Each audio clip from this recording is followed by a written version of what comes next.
دخترایی که از نو برآمدند از محل همه جمع شده آمدگی من همه یاد گرفته ایستاده است.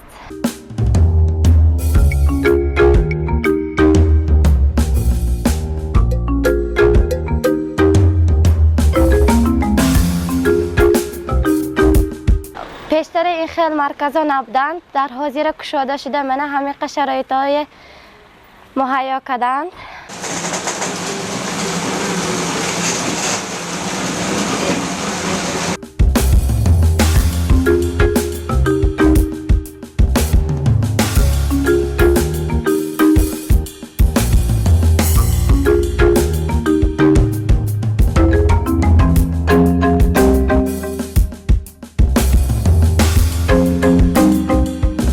پیشتر محفل برنده دوزنده بود، فقط خواننده های مکتب خان دخترها آمده اشتراک میکرد.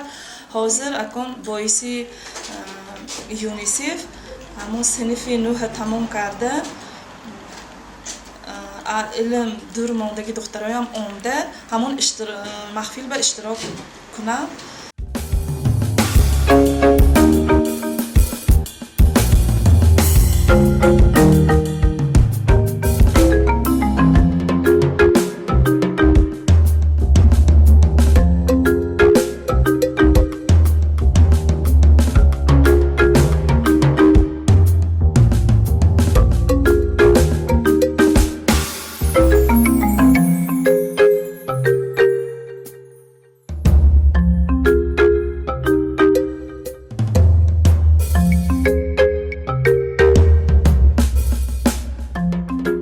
چون که من همین به دوزندگی شوق و ذوق می داشتم به این مرکز تحصیلاتی علاوگی آمدم. اینجا خیلی خوب است، همین شرایط خیلی خوبند. ما در اینجا در درجه اعلی آموخته ایستادیم، تا حال بسیار چیزهای آموختیم، دوختیم. من به این تشکیلات خیلی تشکر میگویم و منت دارم.